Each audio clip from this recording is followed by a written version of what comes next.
अस्सलामुअलैकुम दोस्तों और साथियों, उम्मीद है आप लोग खैरियत से होंगे। इस वीडियो में हम बात करेंगे स्पॉन्टेनियस अबॉर्शन के बारे में। स्पॉन्टेनियस कहते हैं खुद ब खुद, और अबॉर्शन क्या होता है कि जो प्रेगनेंसी होती है या हमल होता है, जब वो ज़ाया हो जाए, वो गिर जाए, जिसको आम ज़ुबान में हम ये कहते हैं, तो इसको हम कहते हैं स्पॉन्टेनियस अबॉर्शन। प्रेगनेंसी आम तौर पे सब लोगों को पता है कि 9 मंथ्स या वो 36 हफ्ते की प्रेगनेंसी होती है, जो नॉर्मल प्रेगनेंसी हम कहते हैं, जिसको कि ये नॉर्मल अरसा होता है। लेकिन अगर ये प्रेगनेंसी 20 हफ्ते से पहले ज़ाया हो जाए, गिर जाए, अबॉर्ट हो जाए, तो इसको हम कहते हैं अबॉर्शन। या और बगैर किसी यानी बाहर वाले फैक्टर की वजह से अगर हो तो स्पॉन्टेनियस अबॉर्शन है। और अगर ये 20 हफ्ते के बाद हो, 20 वीक्स के बाद हो, तो इसको हम कहते हैं स्टिल बर्थ। जो अक्सरियत होती है जो अबॉर्शन की, स्पॉन्टेनियस अबॉर्शन की, वो आम तौर पे 4 हफ्ते से 16 जो हफ्ते होते हैं उससे पहले ही हो जाती है, यानी 4 महीने से पहले। और इनमें से भी बहुत सारी ऐसी होती हैं जो कि 2 महीने या 8 हफ्ते के दौरान ही अबॉर्शन या प्रेगनेंसी जो है वो ख़त्म हो जाती है। इसमें सबसे बड़ा जो फैक्टर होता है, यानी 60%, हर 100 में से जो 60% है, उसकी वजह माँ और बाप दोनों के क्रोमोसोमल डिसऑर्डर्स होते हैं, जिसमें आप कुछ नहीं कर सकते अमूमी तौर पे। तो ये जीनियाती वजूहात होती हैं। लेकिन इसके अलावा क्या वजह होती है? इसके अलावा जो माँ की तरफ से जो फैक्टर होता है, उसमें अगर माँ को इन्फेक्शन हो, माँ को शुगर हो, और जो थायराइड हमारा होता है, यानी कि जो गिलर जिसको हम कहते हैं, अगर वो कम काम कर रहा हो, यानी हाइपोथायराइडिज्म हो। इसी तरह से कुछ और भी बीमारियाँ होती है जिसको हम एंटीफॉस्फोलिपिड एंटीबॉडी सिंड्रोम कहते हैं, वो वजह हो। या जो माँ को ट्रॉमा हो जाए किसी भी किस्म का, तो या चोट लग जाए, तो वो भी एक वजह बनती है। और कुछ ऐसे भी होते हैं, यानी आप 1/4 कह सकते हैं, कि जिनके बारे में कोई वजह सामने नहीं आ पाती कि स्पॉन्टेनियस अबॉर्शन या 20 हफ्ते से पहले, यानी 5 महीने के से प्रेगनेंसी को जब हुए होते हैं, और उस दौरान किसी भी वक्त अगर हमल ज़ाया हो जाए तो उसकी क्या वजह होती है। लेकिन जो आम तौर पे एक तासुर पाया जाता है कि वो ख़वातीन जो टीवी की स्क्रीन या कंप्यूटर की स्क्रीन के बहुत करीब ज़्यादा देर बैठती हैं, या इनमें से जो वेव्स निकलती हैं इलेक्ट्रोमैग्नेटिक, तो वो वजह का कोई सबूत नहीं है। इसी तरह से कुछ लोगों के जहन में होता है कि किसी को अगर अचानक बहुत ज़्यादा डर हो, खौफ हो, और उसको कोई बहुत ज़्यादा डिप्रेशन हो जाए, तो वो भी एक वजह होती है। लेकिन इसका भी कोई बहुत ज़्यादा बज़ाहिर सबूत नहीं है कि जो स्पॉन्टेनियस अबॉर्शन इस वजह से हो सकती है। हम बात करेंगे कि जो टाइप्स क्या हैं, कितने किस्म की होती है स्पॉन्टेनियस अबॉर्शन, और फिर उनके इलाज अमूमी तौर पे क्या किए जाते हैं आपके डॉक्टर्स की तरफ से। लेकिन उससे पहले मैं एक चीज़ पे बात करना चाहूँगा कि एक चीज़ होती है जिसको हम कहते हैं कि जो सर्वाइकल, जो सर्विक्स होती है, यानी सर्विक्स क्या है कि सर्विक्स जो है वो यूट्रस या बच्चादानी का एक वो एरिया है कि जिसको हम गेटवे कह सकते हैं। यानी एक सर्विक्स जो होती है, अगर किसी में जो सर्विक्स का मसला हो, यानी वो एरिया, फ़र्ज़ करें कि अगर एक बच्चा जो है वो उसकी इम्प्लांटेशन हो चुकी है बच्चादानी के अंदर या यूट्रस के अंदर, तो उसके बाद जो सर्विक्स है उसने उसको रोकना होता है बाहर जाने से, तो वो बंद होती है, उसके अंदर एक म्यूकस का प्लग होता है। लेकिन अगर किसी में जो सर्विक्स है उसकी प्रॉब्लम हो, वो सर्विक्स जो है वो प्रॉपर बंद ना हो, तो इसको हम कहते हैं इनकॉम्पिटेंट सर्विक्स। कॉम्पिटेंट सर्विक्स क्या होगी? जो अपना काम करे। उसका काम क्या है कि वो जो बच्चादानी है 9 महीने के बाद, ये 36 हफ्ते के बाद, जो बच्चे ने इसी रास्ते से, ये जो सर्वाइकल कैनाल वाला रास्ता, इससे बाहर आना है दुनिया में, तो उससे पहले जो सर्विक्स है उसका काम है, वहां पे एक म्यूकस प्लग बना होता है, जिसकी वजह से वो रास्ता जो है वो बंद होता है, ताकि बच्चा जो है उसकी परवरिश हो सके 36 हफ्ते के लिए या 9 मंथ्स के लिए। लेकिन अगर इस दौरान ये अपना काम सर अंजाम ना दे, तो इसका मतलब है ये इनकॉम्पिटेंट है, ये कॉम्पिटेंट नहीं है। तो इसको हम कहते हैं सर्वाइकल इनकॉम्पिटेंस। जो सर्वाइकल इनकॉम्पिटेंस है, जब एक दफ़ा पता चल जाए कि किसी को सर्विक्स की इनकॉम्पिटेंस का प्रॉब्लम है, तो कुछ कहा जाता है कि कुछ काम किए जाएं तो शायद उनसे फ़ायदा हो जाए। लेकिन अभी तक जो एक काम साबित है कि जिसकी वजह से हम कहते हैं कि जो सर्वाइकल इनकॉम्पिटेंस है उसमें फ़ायदा हो सकता है, बचत हो सकती है, वो ये है कि अगर माँ को यूरिन की इन्फेक्शन है तो उसका इलाज किया जाए। लेकिन इसके अलावा कहा जाता है कि बेड रेस्ट करवाएं, और कम से कम एक्टिविटी रखें। हो सकता है किसी हद तक फ़ायदा, लेकिन बहुत ज़्यादा इसके साइंसी सबूत नहीं है। इसी तरह से जो फिज़िकल जो मिलाप होता है मियाँ के साथ, उसके बारे में भी कहा जाता है कि वो कम से कम किया जाए, लेकिन उसका भी कोई साइंसी सबूत नहीं है। इसी तरह से बहुत मशहूर है कि कुछ टीके लगाए जाते हैं प्रोजेस्टेरोन के या प्रोजेस्टिन्स के, यानी ज़ाहिर है मुख्तलिफ ब्रांड नेम के साथ आपका डॉक्टर आपको लगा सकता है, तो इसका भी जो फ़ायदा है वो प्लस माइनस है, यानी बहुत ज़्यादा नहीं है। लेकिन जो सर्वाइकल इनकॉम्पिटेंस है, इसको क्योंकि अल्ट्रासाउंड के ऊपर चेक किया जाता है, जिससे पता चल जाता है कि जो सर्विक्स है वो छोटी हो रही है, और उसके बाद ये है कि उसका जो खुलने का अमल है वो शुरू हो चुका होता है। हालांकि इसको जाके आखिर में खुलना चाहिए, ताकि जब बच्चे की पैदाइश का टाइम करीब आ रहा हो।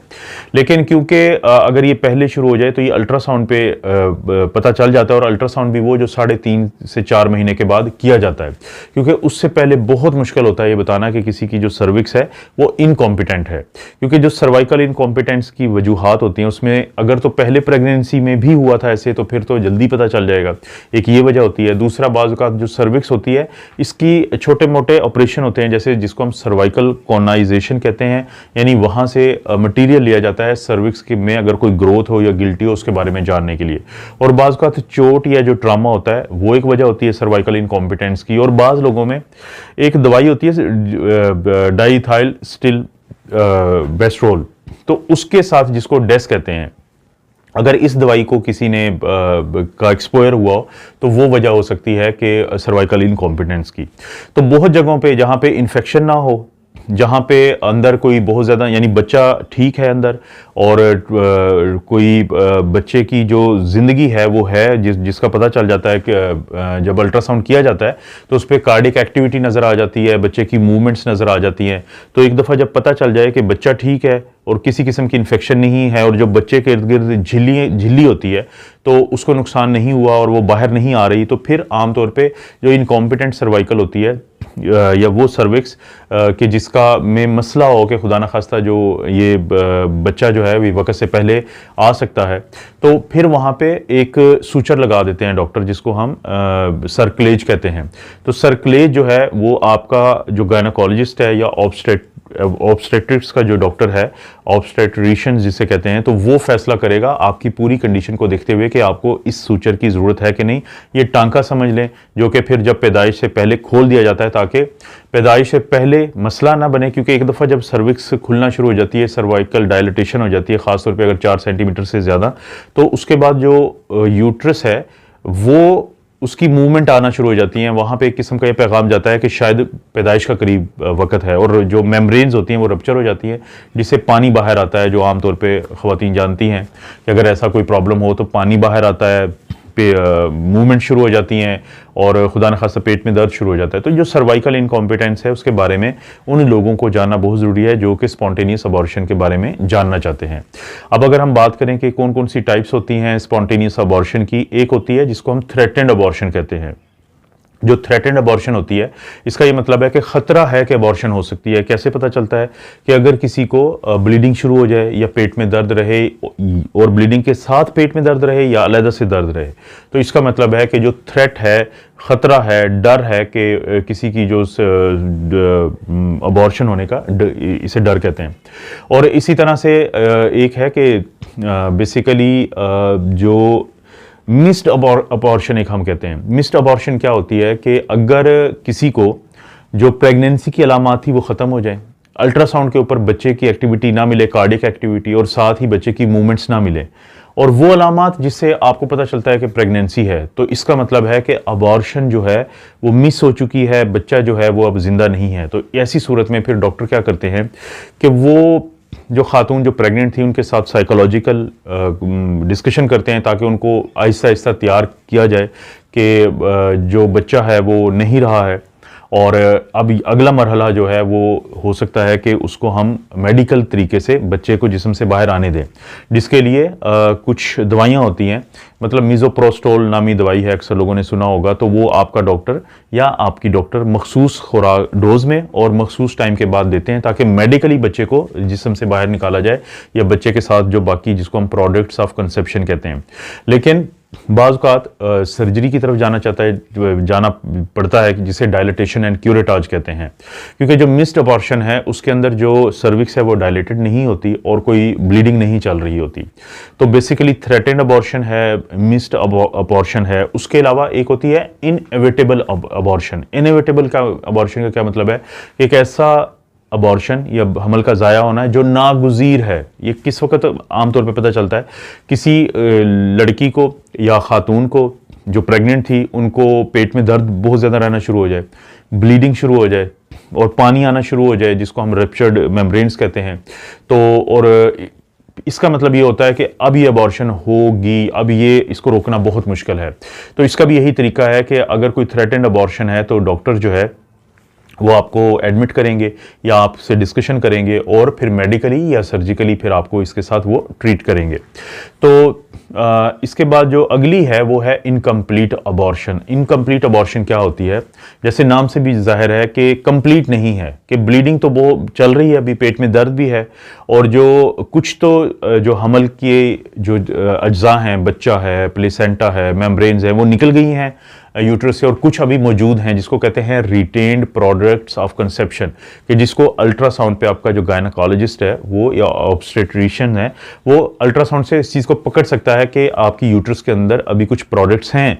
तो उस सूरत में फिर वो आपका डायलिटेशन एंड क्यूरेटाज, यानी वो उसको फिर आपको कोई किसी भी किस्म का एनेस्थीसिया देके, हो सकता है कि वो लोकली उसी एरिया को पे बेहोशी दे दें, तो पैरासर्वाइकल ब्लॉक कहते हैं, या फिर वो हो सकता है कि आपको जो पूरी एक जनरल एनेस्थीसिया है किसी भी किस्म का, तो वो दे के तो फिर मुकम्मल तौर पे सफाई की जाती है और ये जो बाकी रिटेन प्रोडक्ट ऑफ कंसेप्शन है इनको निकाला जाता है, क्योंकि खुदा न खास्ता अगर ये अंदर मौजूद रहे तो ये फिर इन्फेक्शन का और बहुत बड़े मसाइल की वजह बनते हैं। तो उसके बाद जो आखिरी एक टाइप है अबॉर्शन की, उसको हम कहते हैं कंप्लीट अबॉर्शन।